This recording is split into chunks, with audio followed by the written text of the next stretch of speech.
You've been waiting weeks for those tomatoes to turn red, so you pulled off a few leaves to give them more sun. That's supposed to help them along, right? Except a week later, they're still just as green. And now the fruit that lost its cover has this faint, washed-out patch where the leaf used to be, right where the shade sat. If that sounds familiar, don't pull off anything else just yet. I see this exact pattern on my own plants every single September, and the leaves were never really the problem in the first place. Go check 3 things on those stubborn green tomatoes right now, because they don't all point to the same fix. First, press one gently near the shoulder, right where the stem meets the fruit. Rock hard with no give means it hasn't finished growing yet. Second, if it does give slightly and the skin's picked up a faint waxy sheen, look at how hot your afternoons have been running. Anything consistently past the mid-80s is enough to stall color on a fruit that's otherwise done. It doesn't take a heat wave to do this, just a stretch of ordinary hot afternoons that never really let up. Third, look past any single fruit at the plant as a whole. Still throwing new flowers and fresh growth while frost is on your mind means a different problem entirely. Start with whichever one actually matches what's in front of you.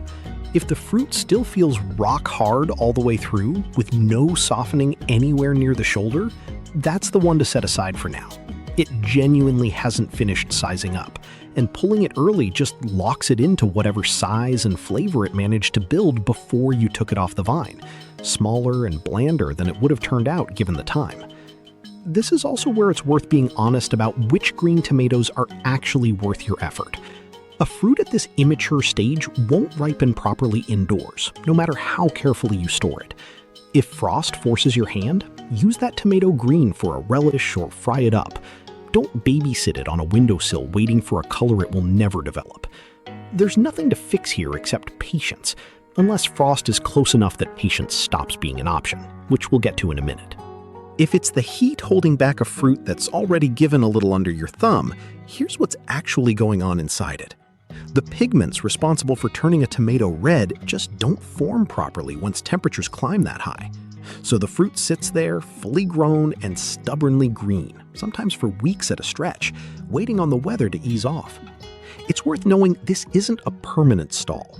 If your afternoons cool down even a little, plenty of those tomatoes will start coloring up right on the vine without you lifting a finger. But if frost is coming sooner than any real break in the heat, you won't get that window, and that's exactly where picking earns its keep.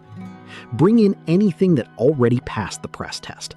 Lay the fruit out in a single layer at normal room temperature, and resist the urge to set them on a sunny windowsill thinking it'll speed things along. Tomatoes don't actually need light to ripen.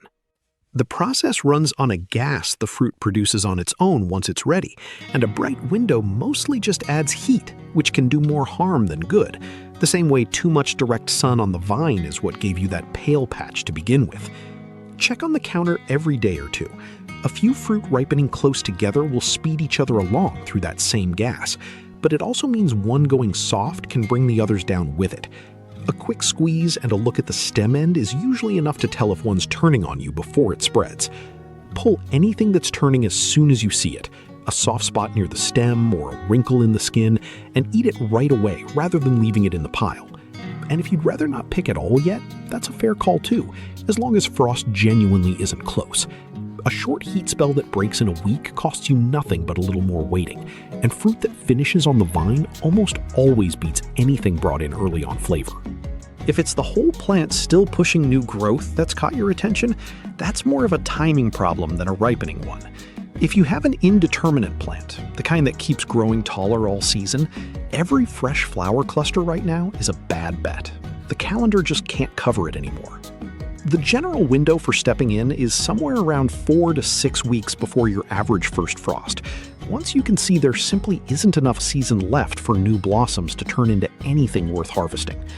Pinching off the growing tips and those newest clusters sends a clear signal. It tells the plant to stop growing taller and put all its remaining energy into the fruit that's already hanging there. This gives those tomatoes a real shot at finishing before the cold arrives. Determinate plants, the shorter, bushier types that set most of their fruit around the same window and then taper off naturally, don't need this kind of intervention at all. they're already winding themselves down without any help from you. Not sure which type you've got? Just look at how it's growing. A plant that keeps climbing and setting new blossoms this late is almost always indeterminate, and that's the one that needs you to step in right now. And if none of that quite matches what you're seeing, if this plant has always run a little behind everyone else's, and this season doesn't feel any different, take a look at what variety you're actually growing. The big beefsteak types, the ones bred for size over speed, take noticeably longer to size up and color than a smaller slicer planted the same week in the same bed. Slow going this late doesn't automatically mean something's gone wrong with your plant or your care. Some varieties are simply built to take their time, and one that's always run behind for you isn't suddenly showing a new problem, it's just being itself a little later in the season than you'd like it to be. If you're not sure whether this is just how your plant runs, think back to past seasons. A variety that's consistently been your last to ripen is doing exactly what it's always done. Whichever one of these turned out to be yours, the same finish line brings it all together once frost is genuinely close. Anything that's passed the press test and picked up that early waxy shift gets brought in to finish on the counter, where it's safe from the cold and doesn't need a single thing from you except patience and a daily check. Anything still rock hard stays right where it is. The only exception is a looming frost. If the cold is that close, those underdeveloped ones are better off inside than lost outright, even if they never quite catch up on flavor or size.